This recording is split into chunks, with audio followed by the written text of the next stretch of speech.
I stood frozen staring at my phone screen where my parents had posted my graduation photo with the caption announcing I would gift my younger sister Jessica an apartment at tonight's celebration. My hands trembled as hundreds of comments flooded in congratulating Jessica and praising my generosity.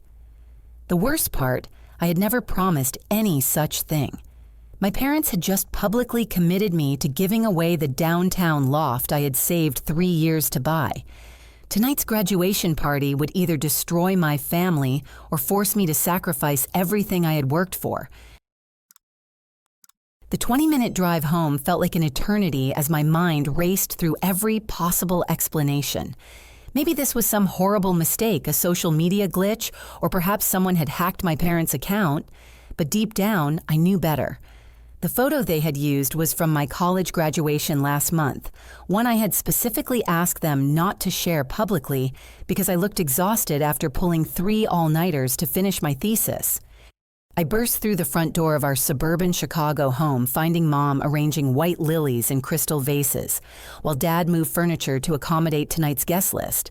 The sight of their casual preparation made my stomach churn. How could they act so normal after dropping this bombshell on social media? "We need to talk," I announced, holding up my phone. "What is this about giving Jessica my apartment?" Mom barely glanced up from her flower arrangement. "Oh, honey, you saw the post. Isn't it wonderful everyone's so impressed by your generosity?" Generosity.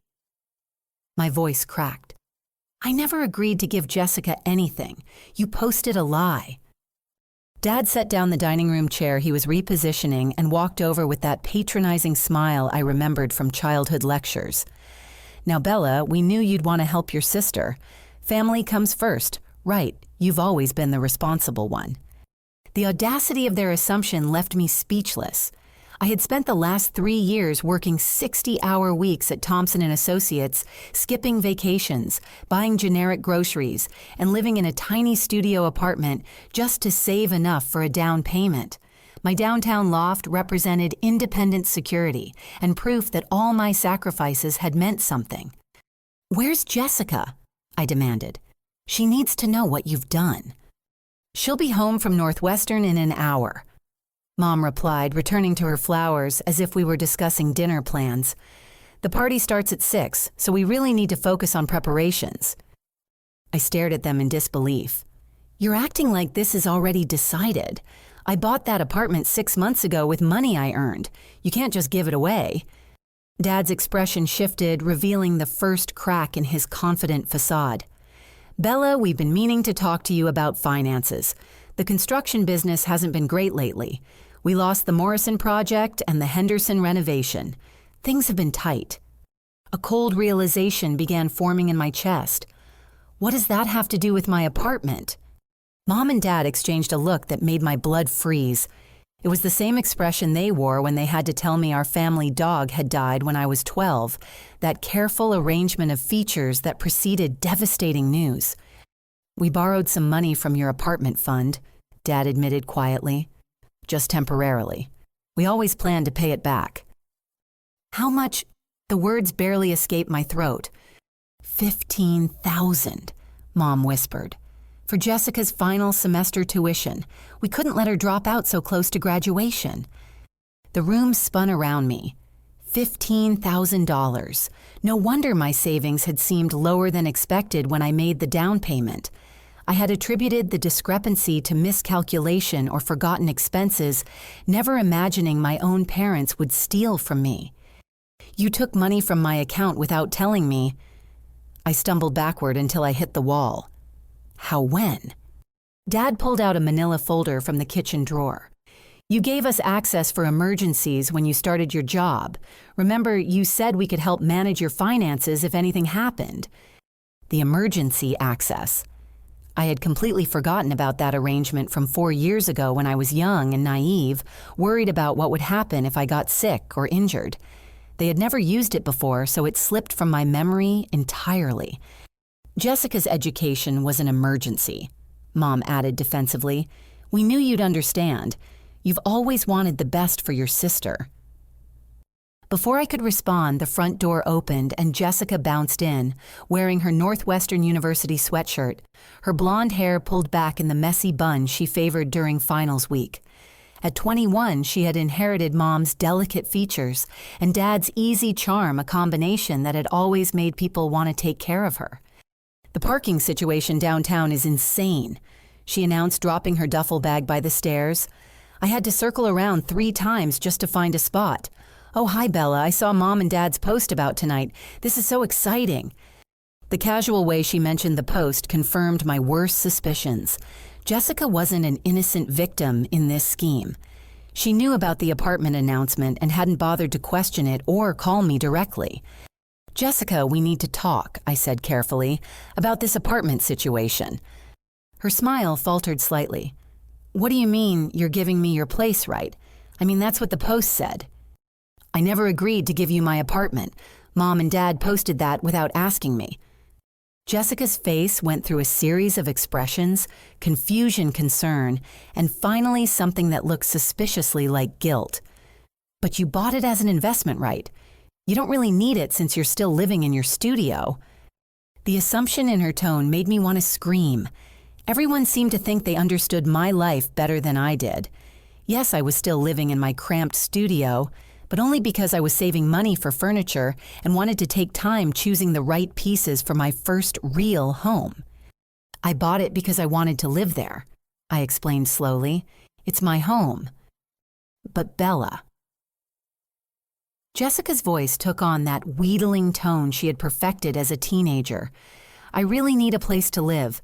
My job at the Chicago Tribune starts in August, and I can't afford downtown rent on a junior reporter's salary. Mom and Dad can't help because of the business stuff." So she knew about their financial problems too. The whole family had been discussing my future and my property without including me in the conversation. I felt like an outsider looking in on my own life. The doorbell rang, interrupting our tense conversation. Through the window, I could see Aunt Margaret climbing the front steps, carrying a covered casserole dish and wearing the navy dress she reserved for important family occasions. "Oh, good, Margaret's early," Mom said with relief, clearly grateful for the interruption. She wanted to help set up. Aunt Margaret swept into the house like a force of nature, immediately embracing Jessica, and then turning to me with glowing approval. "Bella, dear, what a wonderful thing you're doing for your sister. When your mother told me about your generous gift, I just had to call my children and tell them what real sibling love looks like." My heart sank further. The lie was spreading beyond social media, now infecting our extended family and creating a web of expectations I couldn't possibly escape without humiliating everyone involved. "It's not exactly settled yet," I began, but Aunt Margaret steamrolled over my protest. "Nonsense, dear. Family always comes first. Your sister needs support as she starts her career, and you're in a position to help. It's what your grandparents would have wanted." Invoking our deceased grandparents was a low blow, and from Margaret's satisfied expression, she knew it. Grandma Rose had always preached about family loyalty and sacrifice principles that sounded noble until someone tried to manipulate you with them. More relatives began arriving as the afternoon wore on. Uncle Robert and his wife Patricia brought flowers and wine, immediately launching into speeches about my selflessness and maturity. Cousins from both sides of the family offered congratulations and shared stories about their own generous gestures toward siblings. Each compliment felt like another chain binding me to this impossible situation. How could I explain that the entire premise was false without making my parents look like liars and Jessica seem like a manipulator? How could I destroy Jessica's happiness and embarrass my family in front of everyone they cared about? But as I watched my parents accept praise for my supposed generosity, anger began building in my chest. They had stolen from me, lied about me, and trapped me in a public commitment I never made. Now they were basking in reflected glory while I stood there feeling like a fraud. The worst part was seeing Jessica's genuine excitement as she described her plans for our apartment to relatives. She talked about the morning light in the bedroom, the view of the river, and how she planned to host family dinners in the spacious kitchen. She had clearly been inside my home exploring and planning, treating it as if it already belonged to her.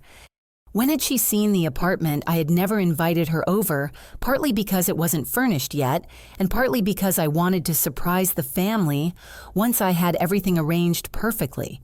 The realization that she had somehow gained access without my knowledge added another layer to this growing nightmare. As evening approached and more guests arrived, I found myself trapped in conversations about my sacrifice and generosity. Everyone wanted to shake my hand, share their admiration, and tell me how lucky Jessica was to have such a devoted sister. But behind their smiles and congratulations, I could see my parents watching me nervously, clearly worried that I might crack under the pressure and expose their deception. Their anxiety was the only thing giving me any satisfaction in this entire ordeal. The party was supposed to celebrate Jessica's graduation, but it felt more like a funeral for my own dreams and autonomy. I had worked so hard to build an independent life, only to discover that my family saw my success as something they could redistribute according to their own needs and preferences. As I accepted another round of congratulations from neighbors and family friends, I began to understand that this wasn't just about an apartment. It was about power control and the assumption that my life belonged to everyone except me. The question now was what I was going to do about it. By 5 o'clock, our house had transformed into a buzzing celebration venue. White tablecloths covered the dining room table, laden with Jessica's favorite foods, including Mom's famous chocolate cake and Dad's barbecued ribs. The back patio sparkled with string lights Dad had installed that morning, creating a magical atmosphere that would have been perfect if I wasn't dying inside. I escaped to my childhood bedroom, hoping for a few minutes of peace before the main event began. The room remained exactly as I had left it when I moved out 4 years ago, complete with my high school debate team, trophies and college acceptance letters still tacked to the bulletin board. Looking at those artifacts of my younger self, I remembered the girl who had dreamed of independence and success. That girl never would have imagined being trapped like this. A soft knock interrupted my thoughts. Jessica peeked around the door, no longer wearing her Northwestern sweatshirt, but dressed in a flowing blue sundress that complemented her eyes perfectly. She'd clearly put effort into looking beautiful for tonight's celebration of her future. "Can we talk?" she asked quietly, closing the door behind her. I gestured to my old desk chair while I sat on the edge of my twin bed. The furniture seemed smaller than I remembered, making me feel like an adult, trapped in a child's playhouse. "Bella, I know you're upset." Jessica began twisting her fingers in her lap. "I can tell by the way you've been acting all afternoon." "You think I'm upset?" I laughed bitterly. "Jessica, my own family just publicly committed me to giving away my home without asking my permission. Upset doesn't begin to cover it." Her eyes filled with tears, the same trick that had gotten her out of trouble countless times throughout our childhood. "I didn't know they were going to make that post. When I saw it this morning, I was as surprised as you." "But you didn't call me," I pointed out. "You didn't think to check with me before assuming it was true." "I thought maybe you had planned it as a surprise," she admitted. "You're always doing thoughtful things for people. Remember when you helped pay for my spring break trip sophomore year? The spring break trip. Another financial gift I had never intended to make, but somehow ended up paying for when Jessica tearfully explained that all her friends were going and she would be the only one left out. I had been working 2 part-time jobs at the time, but somehow found the money because I couldn't bear to see her disappointed. "That's different," I said weakly, though even as I spoke, I realized it wasn't different at all. It was part of the same pattern that had led us to this moment. Jessica leaned forward, her expression earnest. "Bella, I need you to understand something. I've been living in Mom and Dad's shadow my whole life. You were the honor student, the scholarship recipient, the one with the successful career. I finally have a chance to start my own life, but I need help getting established." The victim narrative was so well crafted that I almost fell for it. Jessica had always been skilled at repositioning herself as the underdog, despite being universally loved by everyone who met her. "So you think I should give you my apartment because you feel overshadowed?" I asked. "Not give," she corrected quickly. "I was thinking more like letting me live there while I get on my feet. Maybe I could pay you back eventually, or we could work out some kind of arrangement." Before I could respond to this revised version of the story, my bedroom door opened and Marcus Chen stepped inside. I recognized him from Jessica's Instagram posts as her boyfriend from Northwestern, though this was the first time I had met him in person. He was tall and athletic, with kind eyes behind wire-rimmed glasses, exactly the type of reliable, ambitious young man any parent would want their daughter to bring home. "Sorry to interrupt," he said, "but Mrs. Patterson said I could find you both up here." Jessica immediately brightened, reaching for his hand.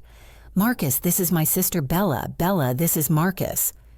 He shook my hand warmly. "It's so great to finally meet you. Jessica talks about you all the time, and thank you so much for what you're doing with the apartment. It means everything to both of us." Both of us. The casual way he included himself in Jessica's housing situation made my stomach drop. Not only was I supposedly giving Jessica my apartment, but I was apparently providing housing for her boyfriend as well. "Actually," I began, "there seems to be some confusion about the apartment situation." Jessica shot me a desperate look. "Bella, can we discuss this later? Marcus just got here." But Marcus was already talking, his enthusiasm evident. "I have to admit, when Jessica first told me about your offer, I was amazed. I mean, a downtown loft, that's like a $150,000 gift. You must really love your sister." $150,000. He'd clearly researched the property value, making this feel even more calculated. I wondered what else Jessica had told him about my finances and property. "When did Jessica tell you about this supposed offer?"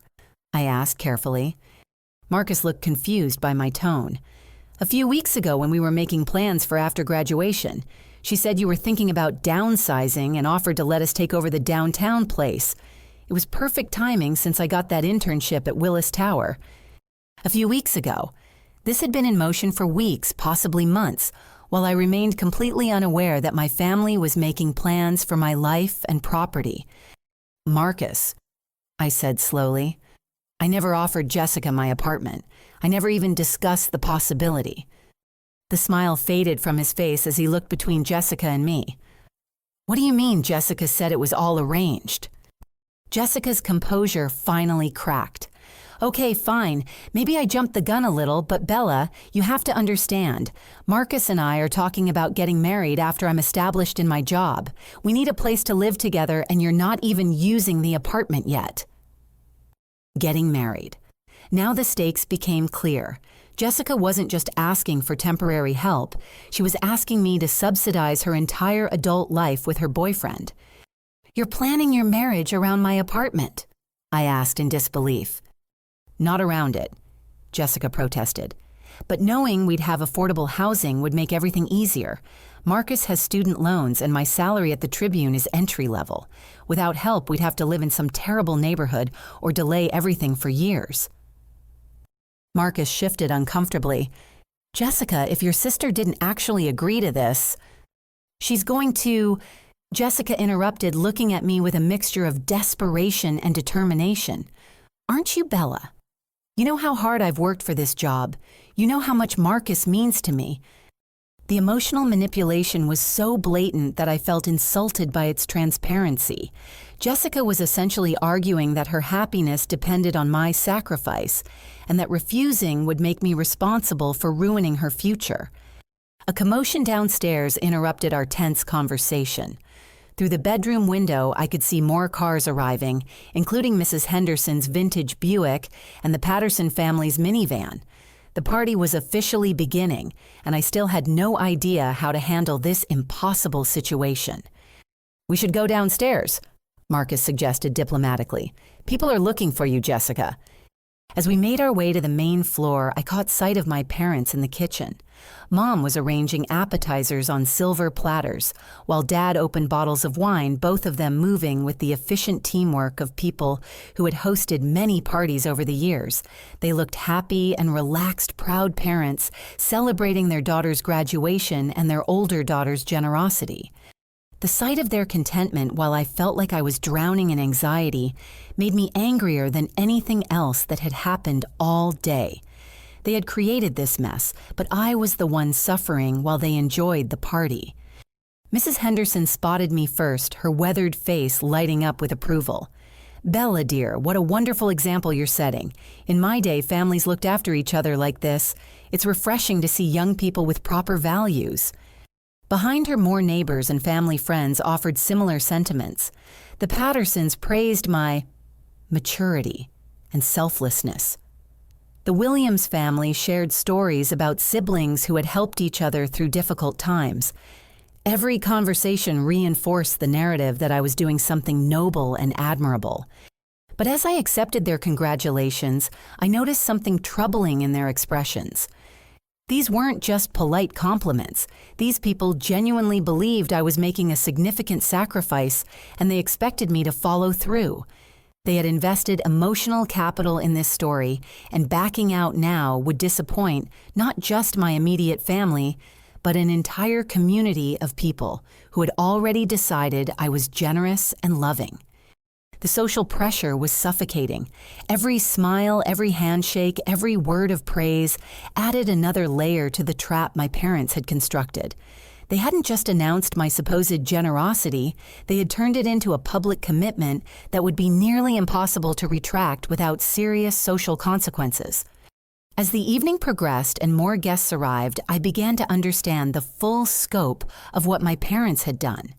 This wasn't just about Jessica needing housing or the family needing money.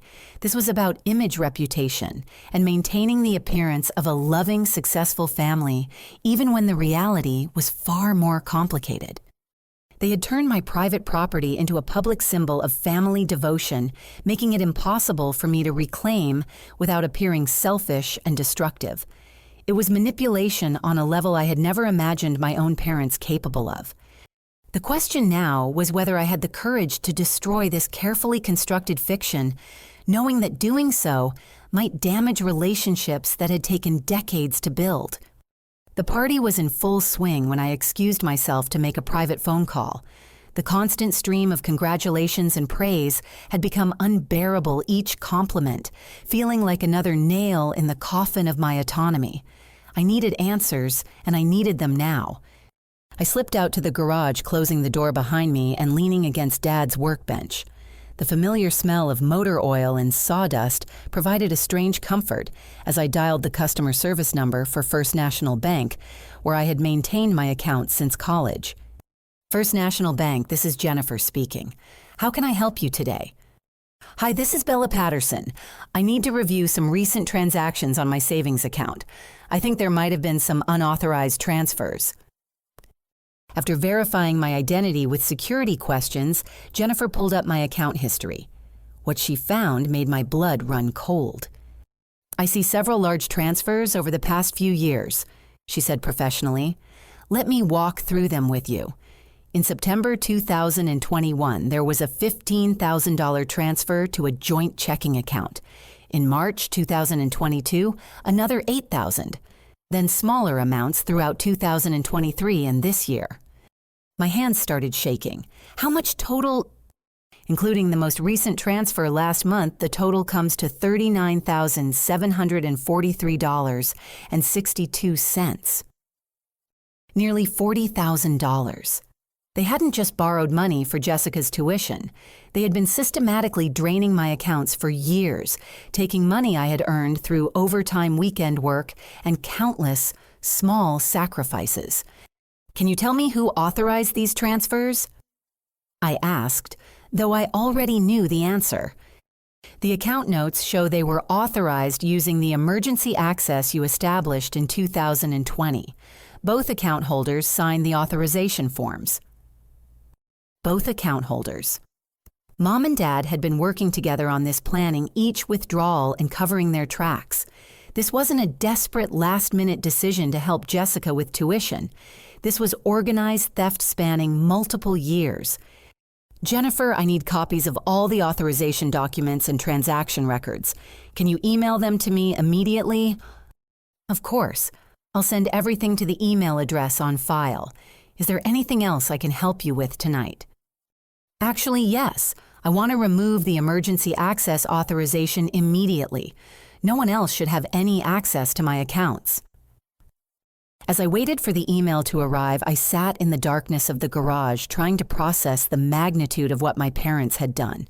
They had stolen from me for years using money I had earned to fund Jessica's education and probably other expenses I couldn't even imagine. Then they had the audacity to volunteer my apartment as if my generosity knew no bounds.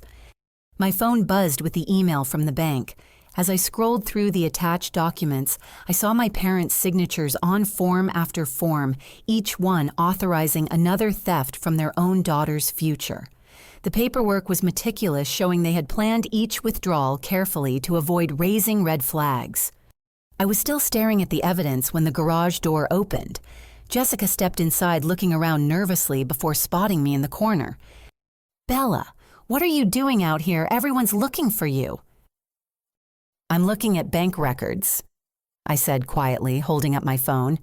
"Want to see how much money Mom and Dad have stolen from me over the years." Her face went pale. Stolen is a strong word. They were just borrowing to help with family expenses. Borrowing requires asking permission. Taking money without consent is stealing. I stood up facing her directly. "How long have you known about this, Jessica?" She looked away, confirming my suspicions. I knew they were having trouble with money, and I knew they were worried about my tuition payments. I might have heard them talking about getting help from your accounts. "You might have heard them talking about it," I repeated slowly, "and you didn't think to mention it to me." "I thought you knew," she said defensively. "I mean, you're so close to Mom and Dad. I assumed it was all worked out between you." The lie was so transparent, it was almost insulting. Jessica was intelligent and observant. She knew exactly what our parents were doing, and she benefited from it without raising any objections. "Jessica, they've taken almost $40,000 from me over 4 years. That money paid for your entire college education." "And I'm grateful," she said quietly. "But Bella, you were making good money and didn't have any major expenses. It's not like you needed all of it immediately." The entitlement in her response left me speechless. She genuinely believed that my financial success gave the family the right to redistribute my earnings according to their priorities. "I needed that money for my apartment," I explained. "I've been living in a tiny studio and eating ramen noodles for years to save up. That money wasn't extra, it was my future." "But you still got your apartment," she pointed out, "so it all worked out."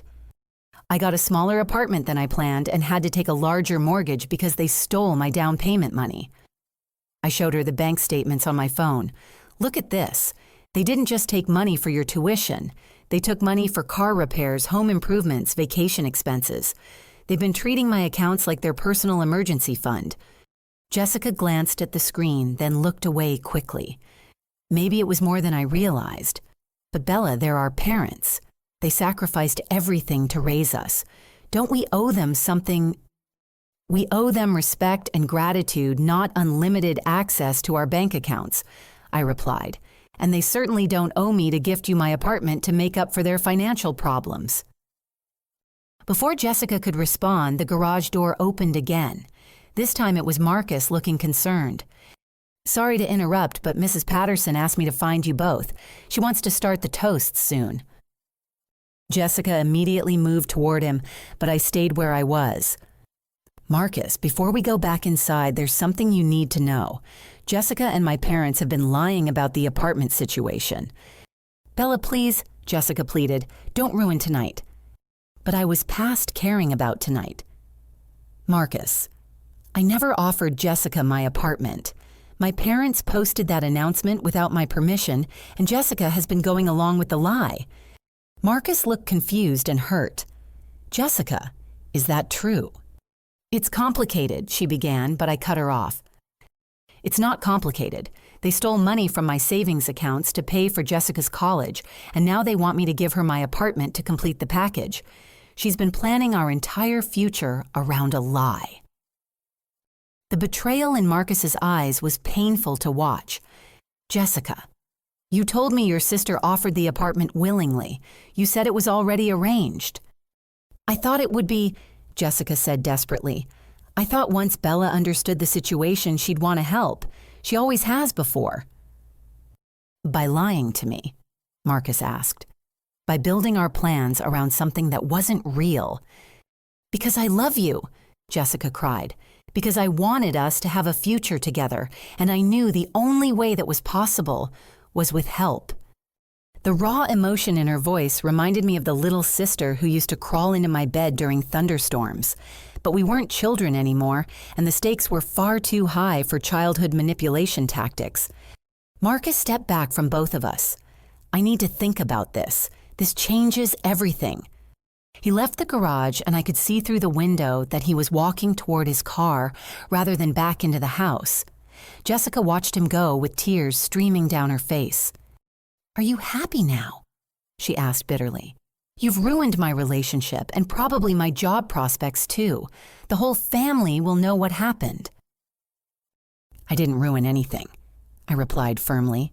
You and Mom and Dad created this mess by lying and stealing. I'm just refusing to go along with it anymore. Jessica wiped her eyes with the back of her hand. So what happens now? You're going to humiliate the whole family in front of everyone. I don't know yet, I admitted, but I'm not giving you my apartment and I'm not pretending that what you all did was acceptable. She stared at me for a long moment, then shook her head. You know what, Bella, maybe everyone's right. Maybe you are the selfish one in this family. You've always acted like you're so much better than the rest of us. With that parting shot, she stormed out of the garage, leaving me alone with the evidence of my family's betrayal and the sound of laughter floating from the house, where everyone was still celebrating a lie. I knew I had to go back inside eventually. The party was supposed to be starting the formal toast soon, and my absence would be noticed. But first, I needed to decide how far I was willing to go to reclaim my life and my dignity. The bank statements on my phone represented 4 years of systematic theft. The social media post represented a public manipulation designed to trap me into further compliance. The apartment key Jessica had somehow obtained represented a violation of my privacy and property. As I stood there in the darkness, surrounded by the tools my father used to build things and fix things, I realized that some situations couldn't be fixed with diplomacy and family loyalty.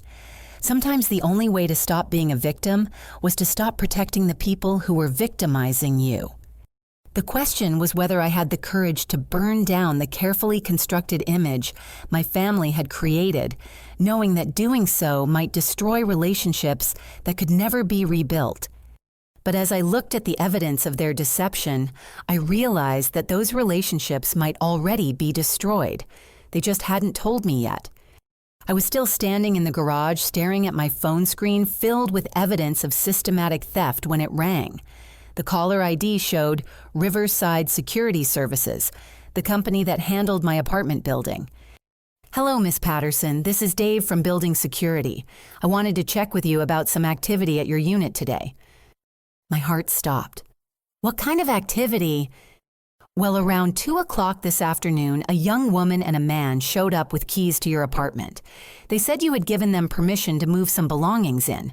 Since they had legitimate keys, I didn't stop them, but our policy is to verify with residents when possible. My apartment. Jessica and Marcus had been in my apartment moving belongings while I was at home, dealing with the aftermath of the social media post. The violation felt even more personal than the stolen money. Dave, I never gave anyone permission to access my apartment. Can you review the security footage? Already pulled it up when I noticed the activity. I can email you the files if you'd like. The young woman matches the description you gave us when you added her to the emergency contact list. Emergency contact list. I had added Jessica's information when I first bought the apartment, thinking it would be responsible to have family listed in case of emergency. Now she had used that access to violate my privacy and steal my keys. Please send me everything you have. And Dave, I'm removing her from the emergency contact list immediately. No one should have access to that apartment except me. Will do, Miss Patterson. Sorry for any inconvenience. As I hung up, I felt a rage unlike anything I had ever experienced.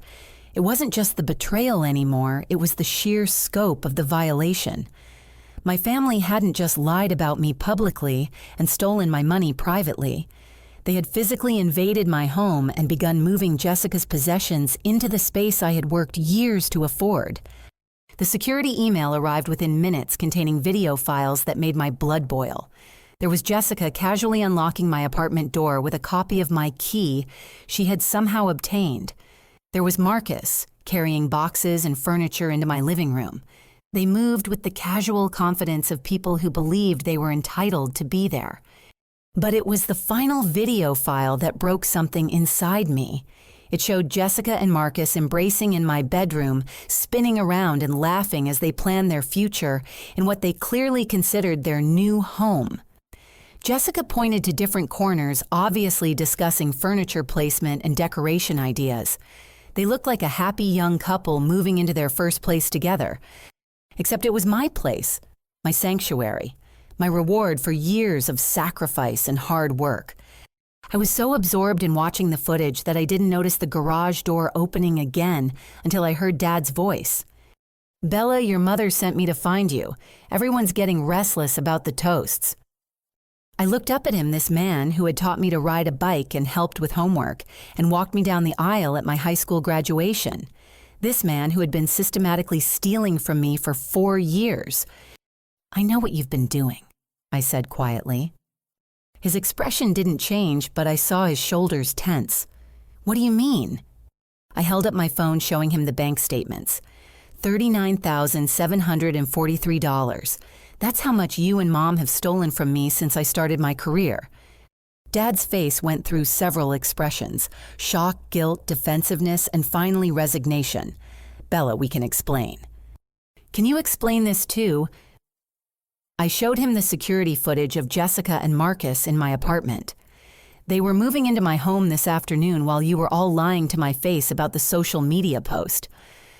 He watched the video with growing horror. "I didn't know they had done that. Bella, you have to believe me. We never told them to break into your apartment." "But you gave Jessica the idea that she was entitled to it," I pointed out. "You created the lie that trapped me, and she just took it to the logical conclusion." Dad sat down heavily on an overturned milk crate, suddenly looking much older than his 58 years. "The business has been struggling for 2 years. We were behind on everything: mortgage, credit cards, Jessica's tuition. We kept thinking we'd catch up and pay you back before you noticed. Before I noticed $40,000 missing from my accounts." I laughed bitterly. "Did you really think I was that careless with money?" "We thought you were making enough that it wouldn't impact your lifestyle," he admitted. "You never seemed to want for anything." "Because I was living like a graduate student while working a professional job. I ate rice and beans for dinner so I could save money for my future. I shopped at thrift stores and walked to work to avoid parking fees. Every dollar I saved came from some sacrifice you never bothered to notice." The weight of years of unrecognized sacrifice hit me all at once. While my parents saw my success as a resource they could tap, I had been quietly struggling to build the life I wanted. They had mistaken my frugality for abundance and my responsibility for unlimited generosity. "Bella, we're sorry," Dad said helplessly. "We never meant for it to go this far. The apartment thing was Jessica's idea. She convinced us you'd understand." "Jessica convinced you to publicly commit me to giving away my home?" I asked incredulously. "She said you were looking for a good investment property anyway, and that letting her live there would help with the mortgage payments. She made it sound like a mutual benefit." Another lie from Jessica, who had convinced our parents that this arrangement was somehow in my interests. The manipulation was so thorough and multi-layered that I wondered what other conversations amassed about my life and property I had never been part of. "Dad, I need you to understand something. I'm not giving Jessica my apartment. Not as a gift, not as an investment property, not as a temporary arrangement. It's my home." He nodded slowly. "What do you want us to do?" "I want you to go back in that house and tell everyone the truth. I want Jessica to remove her belongings from my apartment immediately, and I want a detailed repayment plan for every penny you've stolen from me. Bella, there are 200 people in there who think you're giving Jessica the apartment. If we announce that it was all a lie, then you'll be embarrassed, I finished. Good. You should be embarrassed. You should be humiliated, because what you've done is humiliating. Before Dad could respond, the garage door opened again. This time, it was Mom looking frazzled and concerned. What's going on out here? People are asking for you, and Jessica is crying in the bathroom. Marcus left without saying goodbye to anyone. I turned to face both my parents, these people who had raised me and loved me and betrayed me so thoroughly that I wasn't sure our relationships could ever recover. Mom, Dad, and I were just discussing the $40,000 you've stolen from my bank accounts over the past 4 years. Mom's face went white. Bella, we always planned to pay it back. With what money, your failing business, the credit cards you're behind on? Or were you planning to steal more from me to pay back what you've already stolen? Don't talk to your mother that way, Dad said weakly. Don't you dare lecture me about respect, I snapped. You've been lying to me, stealing from me, and manipulating me for years. You've forfeited the right to demand anything from me. Mom started crying the same tears that had always made me feel guilty for being upset with her, but tonight they just made me angry. Please don't ruin Jessica's party, she begged. We can work this out privately after everyone goes home. You made it public when you posted that lie on social media, I reminded her. You involved 200 guests when you announced my supposed generosity. You made this mess public, so we're going to clean it up publicly. I walked past both of them toward the house, my phone clutched in my hand with all the evidence I needed. Behind me, I could hear Mom pleading with Dad to do something, and Dad telling her it was too late for damage control. They were right about one thing. It was too late. Too late for lies. Too late for manipulation. Too late for me to quietly sacrifice my future for their convenience. As I approached the back door, I could hear the sounds of celebration from inside music laughter and the clink of glasses as people enjoyed the party. Everyone was having a wonderful time celebrating Jessica's graduation and my supposed generosity. It was time to give them something else to talk about. I paused with my hand on the doorknob, knowing that once I walked through that door and told the truth, there would be no going back. My family might never forgive me for exposing their lies. Our relationships might be permanently damaged. But as I looked at the security footage one more time, watching Jessica and Marcus celebrate their future in my apartment, I realized that our relationships were already damaged beyond repair. I had just been too trusting to see it. The only choice now was whether to continue being a victim or to reclaim my life and my dignity, no matter what the cost. I opened the door and walked into the house, ready to burn down the lie my family had built around me. The party was at its peak when I stepped back inside. The living room buzzed with conversation as guests balanced plates of food and glasses of wine, their faces glowing with the warm happiness that comes from celebrating good news. Jessica's graduation photos were displayed prominently on the mantelpiece next to a banner reading, "Congratulations, Jessica," in cheerful blue letters. I made my way through the crowd, accepting more congratulations and praise for my generosity, while my anger built with each compliment. These were good people, neighbors, relatives, family, friends who genuinely believed they were celebrating an act of sisterly love. They had no idea they were participants in an elaborate deception. Near the fireplace, I spotted Jessica surrounded by her college friends who had driven down from Northwestern for the party. She was putting on a brave face despite her red-rimmed eyes, laughing at their jokes and accepting their congratulations about the apartment. But I could see the tension in her shoulders, the forced quality of her smile. Uncle Robert was holding court by the kitchen island, telling anyone who would listen about his own generous gestures toward his children over the years. "It's what family does," he declared loudly. "Bella understands that success means lifting others up, not just yourself." If he only knew how unwillingly generous I had been over the years. I found Mom in the kitchen frantically arranging dessert plates while Dad lingered nearby, looking like a man waiting for execution. They both watched me nervously as I approached. "It's time for the toasts," Mom said with forced brightness. "Everyone's excited to hear from you." "I bet they are," I replied calmly. "I have quite a lot to say." Dad stepped forward. "Bella, please. Think about what you're doing. Once you say these things, you can't take them back." "You should have thought about that before you stole from me and lied about me," I responded. "But you're right. This is a moment that will change everything." I walked into the center of the living room and raised my voice. "Excuse me, everyone. Could I have your attention, please?" The conversations gradually died down as guests turned toward me. Jessica appeared at the edge of the crowd, her face pale with apprehension. She knew what was coming. "First, I want to thank you all for being here tonight to celebrate Jessica's graduation. She's worked very hard to earn her degree, and she deserves our congratulations."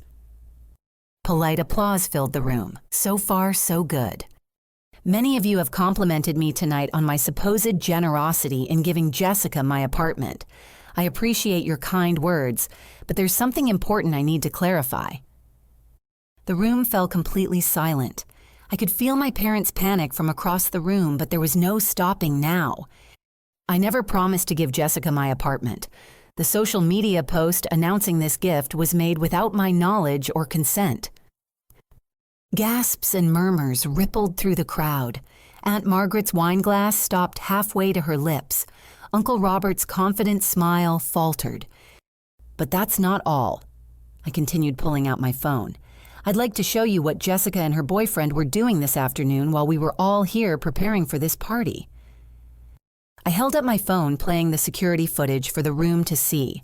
The large screen TV was connected to the house's wireless system, and within seconds the video appeared for everyone to watch Jessica and Marcus entering my apartment with unauthorized keys, carrying boxes and furniture, treating my home as if it belonged to them.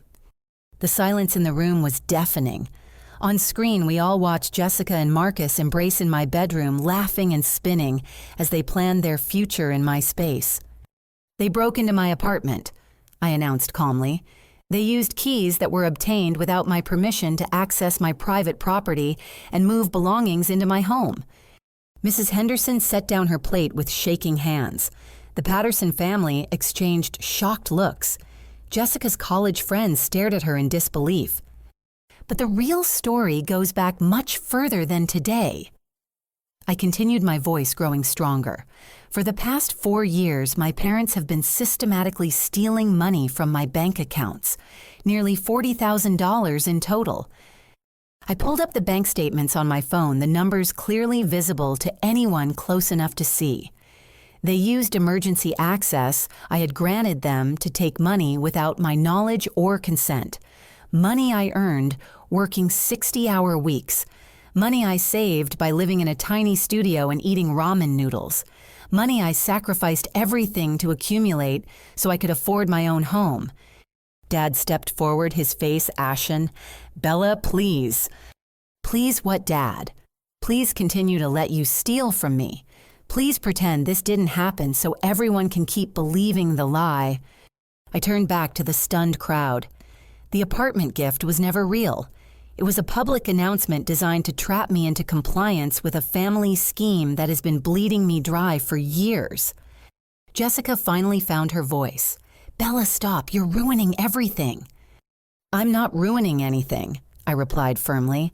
"I'm telling the truth, something this family seems to have forgotten how to do." Aunt Margaret stood up, her face flushed with indignation. "Are you saying that your parents have been stealing from you?" "I'm not saying it, I'm proving it." I gestured to the bank statement still visible on my phone. Every transaction is documented. Every withdrawal was unauthorized. Every dollar came from my hard work while they told me how proud they were of my independence. Uncle Robert set down his beer with a heavy thud. "This is a family matter. It should be discussed privately." "It stopped being private when they made that social media post," I countered. "They involved all of you in their deception. You've spent the evening congratulating me for a generosity that never existed." The The room erupted in uncomfortable murmurs. Some guests looked angry, others confused, and a few appeared to be edging toward the door. The celebration had transformed into something ugly and complicated that no one wanted to be part of. Jessica was crying openly now, her mascara running down her cheeks. "I needed help," she sobbed. "I couldn't afford to live downtown on my salary. Mom and Dad couldn't help because of the business. You were the only option." "I wasn't an option," I said firmly. "I was never asked. You all just decided that my success belonged to the family and took what you wanted." Mrs. Henderson, who had been silent until now, spoke up in a voice trembling with disappointment. "Jessica, dear, is this true? Did you take things from your sister's apartment without permission?" Jessica looked around the room at all the faces watching her, waiting for an answer. I thought she would understand once she knew how much I needed help. "That's not an answer," Mrs. Henderson said sternly. "Did you or did you not take keys to your sister's apartment and enter without permission?"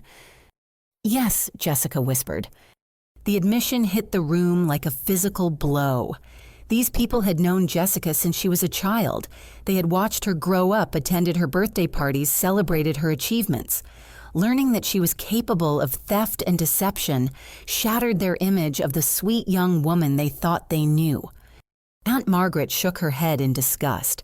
"I can't believe what I'm hearing. We raised our children to respect other people's property. And we raised our children to support family." Mom finally spoke up, her voice defensive despite the obvious hopelessness of her position. "By stealing," Uncle Robert demanded. "By forging signatures and taking money that wasn't yours." The room fell silent again as the full scope of the deception became clear to everyone. This wasn't just about an apartment or miscommunication. This was about fundamental betrayal of trust theft and manipulation spanning years. Sarah, my college friend who had arrived earlier, walked over and put her hand on my shoulder. "Bella, I'm so sorry this happened to you, but I'm proud of you for standing up for yourself." Her support gave me strength to continue. "I want everyone to understand that I'm not doing this to be cruel or vindictive. I'm doing this because I refuse to be victimized by my own family anymore." Dad made one last attempt at damage control. "Maybe we can work this out. We can create a repayment plan, return everything to normal." "Normal?"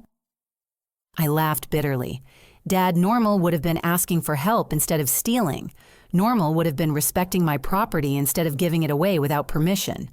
Normal would have been treating me like a family member instead of a resource to be exploited."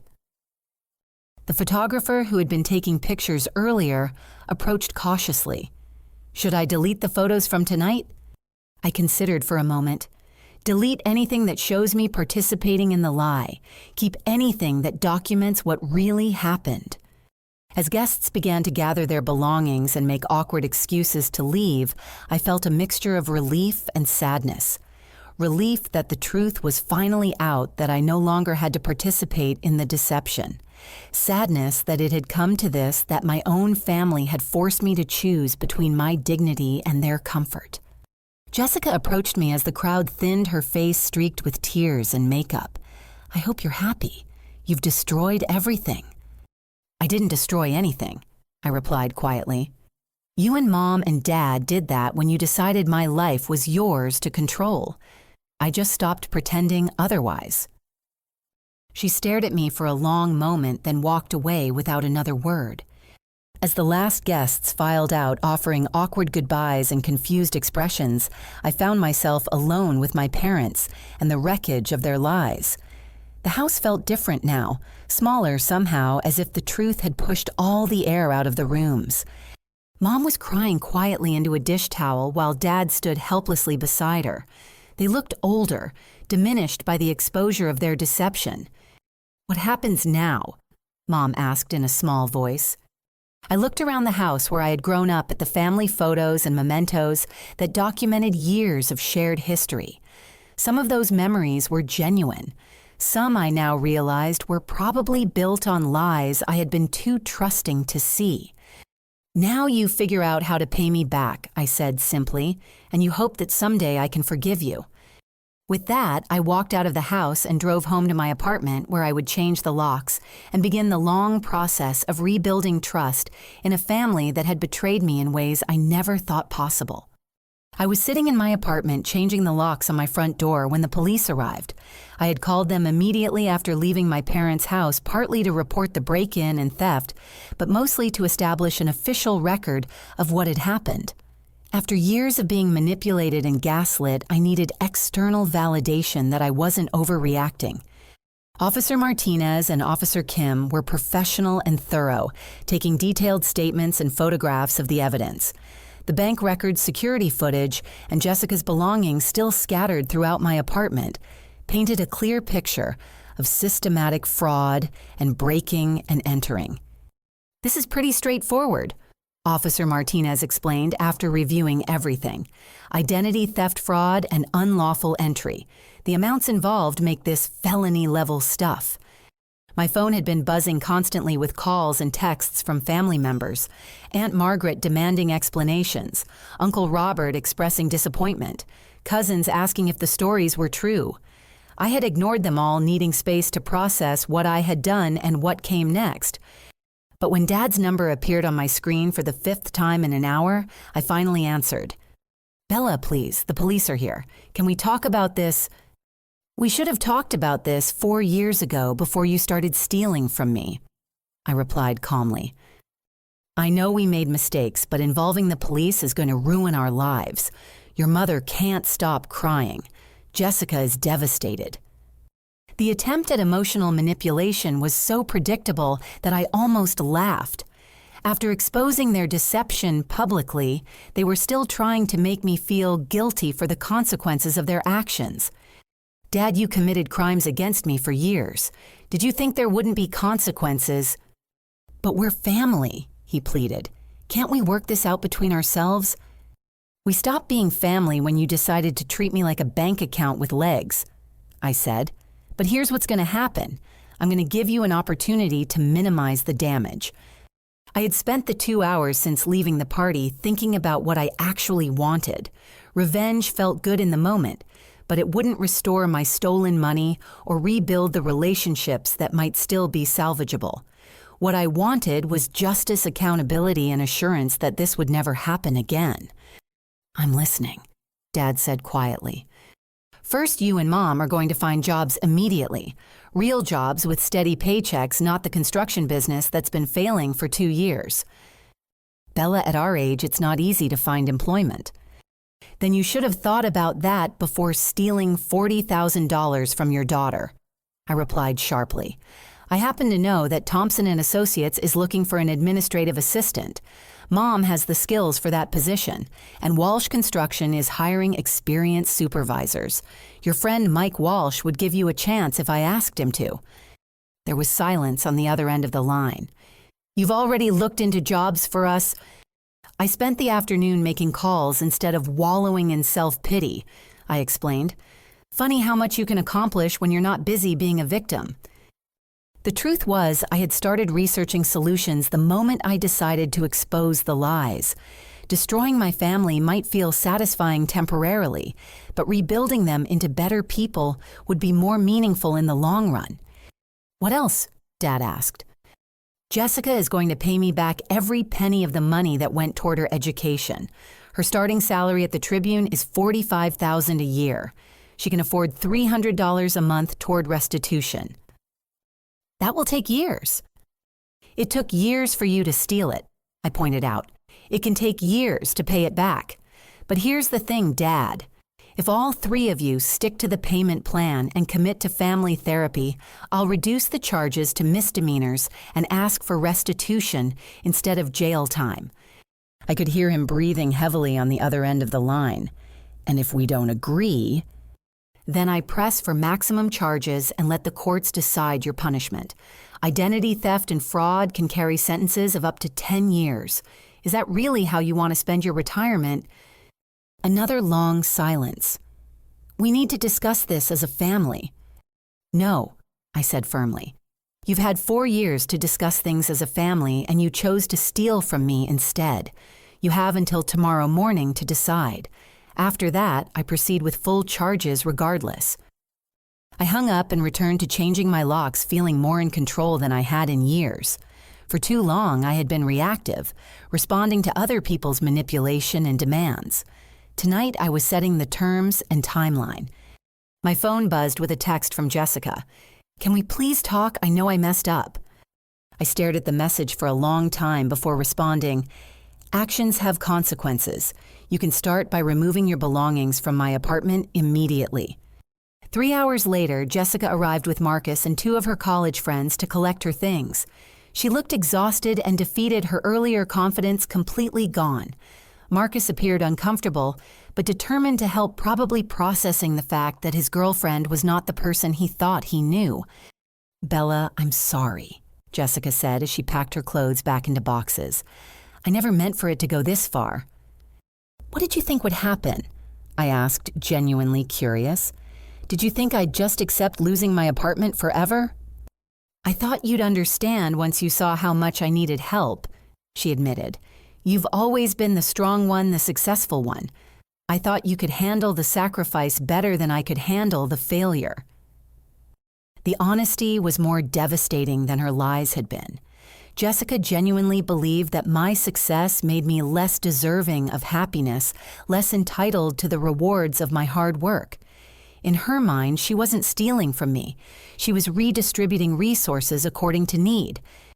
"Jessica, I worked for everything I have.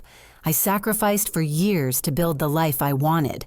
That doesn't make me a resource for other people to exploit."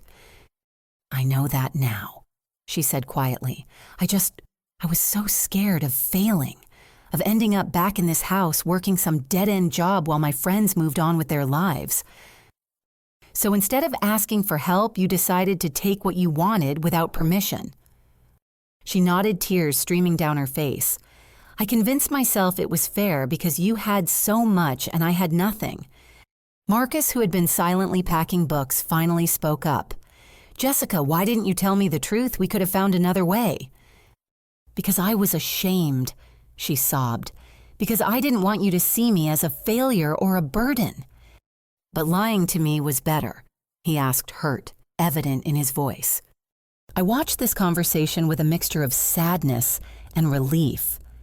Marcus was a good man who deserved honesty in his relationship. Jessica was learning, perhaps for the first time, that her actions had consequences beyond her own immediate needs. "Jessica," I said quietly, "you're not a failure. You graduated from a good school with a job waiting for you. You have people who love you and support you, but you threw all of that away because you wanted more than you had earned." She looked up from the box she was packing. "Do you think you'll ever forgive me?" "I don't know," I answered honestly. "That depends on what you do next, whether you learn from this or whether you continue to blame others for the consequences of your choices." After they finished packing and left, I sat alone in my reclaimed apartment, surrounded by the evidence of my family's betrayal, but finally feeling like the space belonged to me again. The locks were changed, the belongings removed, and the lies exposed. My phone rang again. This time it was Mom. "Bella, we accept your terms," she said without preamble. "The jobs, the payments, the therapy, all of it." "Good," I replied simply. "But I need you to understand something," she continued. "We never meant to hurt you. We love you." "No, Mom, you love what I can do for you. There's a difference." She was quiet for a moment. "Maybe you're right. Maybe we've been seeing you as a solution instead of a person. But we can change. We want to change." "Then prove it," I said. "Show me with actions, not words." As I hung up, I felt something I hadn't experienced in years: hope. Not hope that everything would go back to the way it was, because that version of normal had been built on lies and exploitation, but hope that we might build something better, something honest, something based on mutual respect instead of manipulation. It would take time. It would require them to fundamentally change how they saw me and our family dynamic. But for the first time in my adult life, I felt like I was being treated as an equal rather than a resource. And that felt like the beginning of something worth fighting for. 6 months later, I stood in my fully furnished apartment watching the sunrise paint the Chicago River gold through my bedroom windows.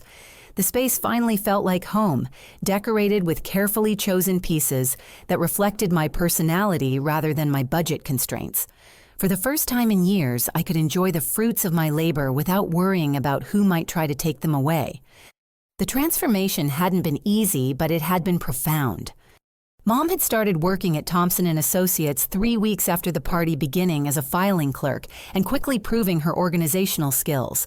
My boss, Jennifer Walsh, had been initially skeptical about hiring her, but was impressed by Mom's dedication and attention to detail. More importantly, Mom seemed to genuinely enjoy having her own income and purpose outside of managing family crises.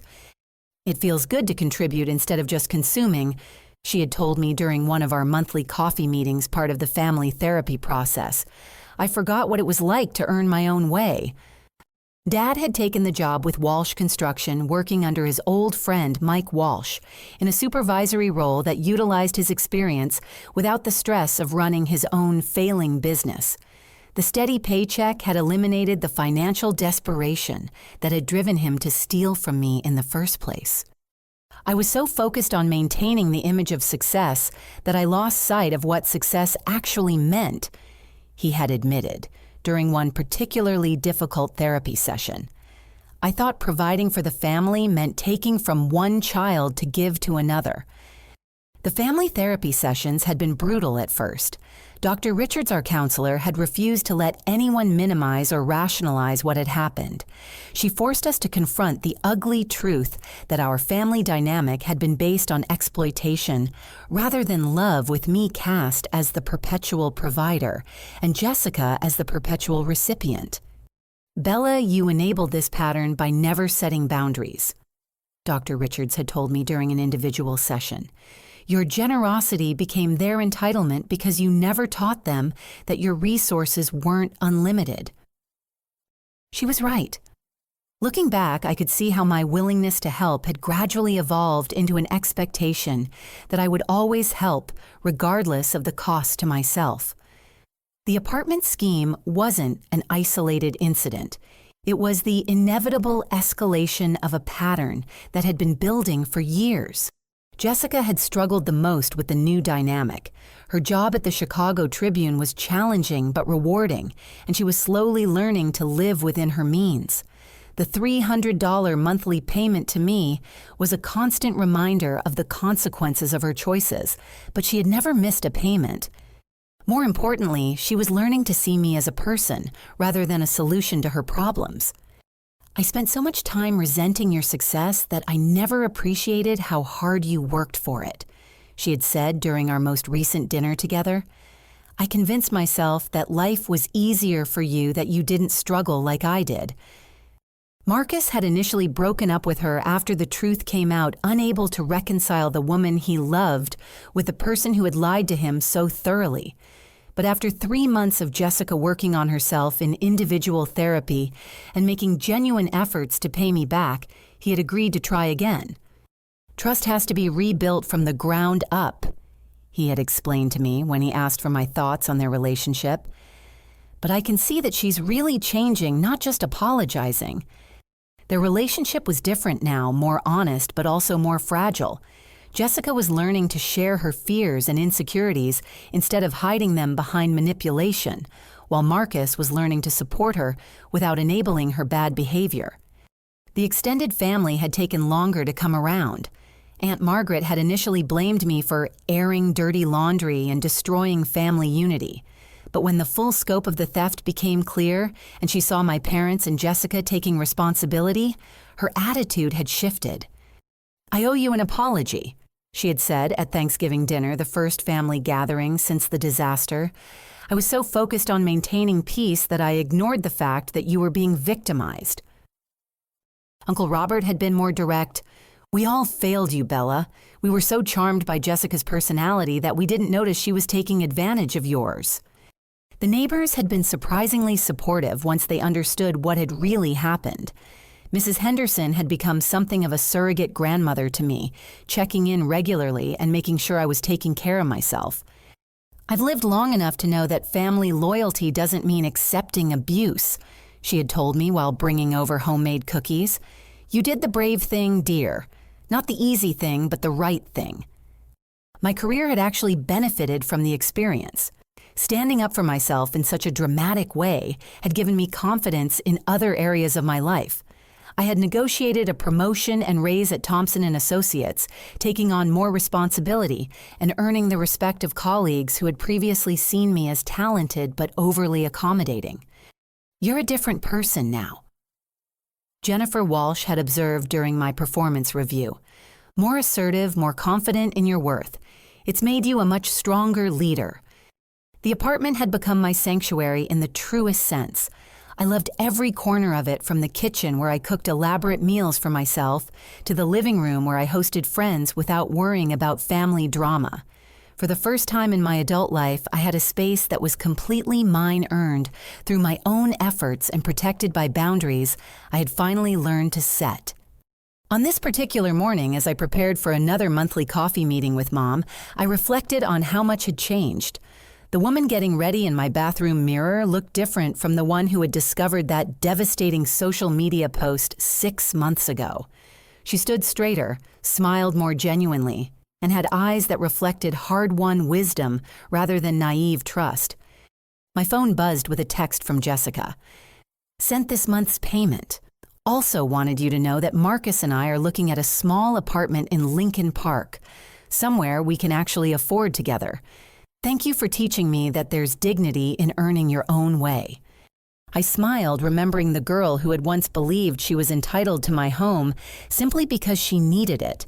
That girl was gone, replaced by a young woman who was learning to take pride in her own achievements rather than coveting someone else's. The coffee shop where Mom and I met monthly was a small place near her office, chosen specifically because it was neutral territory where we could rebuild our relationship on equal footing. When I arrived, she was already waiting with 2 lattes and a nervous smile.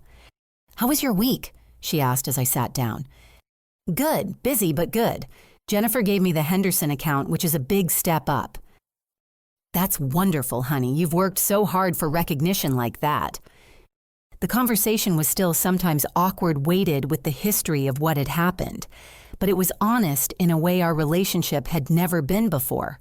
Mom could no longer take my success for granted, and I no longer felt obligated to sacrifice my happiness for hers. "I've been thinking about something Dr. Richards said in our last session," Mom said carefully, "about how we treated you like a parent instead of a daughter." I nodded, remembering that particular revelation. "You expected me to solve problems instead of just sharing them with me. We put so much pressure on you to be perfect, to be the responsible one, that we forgot you were still our child who needed support too." "I enabled it, though," I admitted. "I liked being seen as capable and generous. It made me feel important." "But you shouldn't have had to earn love through what you could provide." Mom said, tears forming in her eyes. "That was our failure, not yours." These conversations were healing, slowly rebuilding trust that had been shattered by years of exploitation.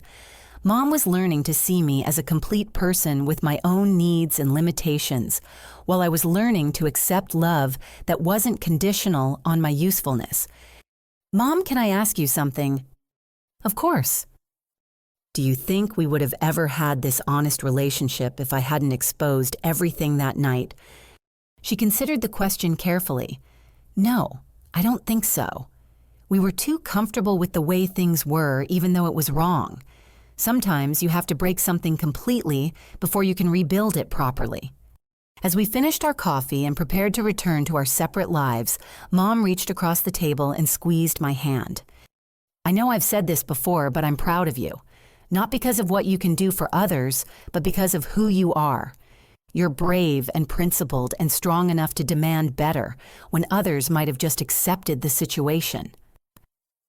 "Thank you," I said, meaning it. That means everything to me. Walking home through downtown Chicago, I thought about the lesson I had learned through this painful experience. For years, I had confused being needed with being loved, allowing others to take advantage of my generosity because it made me feel valuable. I'd been so afraid of seeming selfish that I forgot I had the right to be treated with respect and honesty. The hardest part wasn't standing up for myself that night at the party.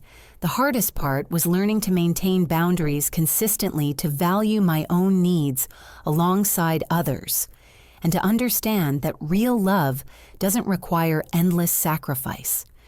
I had learned that enabling someone's bad behavior isn't love, it's fear. Fear of conflict, fear of disappointment, fear of being seen as selfish or uncaring. But real family means holding each other accountable while offering paths to redemption. Sometimes, the greatest gift you can give someone is refusing to let them take advantage of you. As I entered my apartment building and rode the elevator to my floor, I felt a deep satisfaction that had nothing to do with revenge and everything to do with self-respect. I had lost the naive trust that had made me vulnerable to manipulation, but I had gained something more valuable, the knowledge that I was worth fighting for, even when the fight was against people I loved. My family was different now, smaller in some ways, but more genuine. We had learned to relate to each other as equals rather than as providers and dependents. The relationships were more fragile, but also more authentic, built on mutual respect rather than manipulation. The journey from victim to victor hadn't been easy, but it had been necessary. And as I unlocked the door to my home, my real home that belonged to me alone, I knew that every difficult moment had been worth the freedom and dignity I had reclaimed. Standing in my living room, surrounded by the life I had built through my own efforts and protected through my own strength, I finally understood what my grandmother had meant when she said that family loyalty wasn't about sacrificing yourself for others. It was about loving people enough to hold them accountable for being their best selves. That was the lesson I would carry forward, that sometimes the most loving thing you can do is refuse to be taken advantage of, because enabling someone's worst impulses isn't kindness. It's just another form of harm. I had learned to love my family better by loving myself first, and that had made all the difference. Thank you for following my journey from betrayal to empowerment. Have you ever found yourself in a situation where family members took advantage of your generosity? How did you handle it, and what would you do differently today? I'd love to hear your thoughts in the comments below, and if this story resonated with you, please like this video, subscribe for more real-life stories, and share it with others who might benefit from hearing about the importance of setting healthy boundaries. I hope my experience helps you recognize your own worth and find the courage to stand up for yourself when necessary. Remember, you deserve relationships built on respect, not exploitation.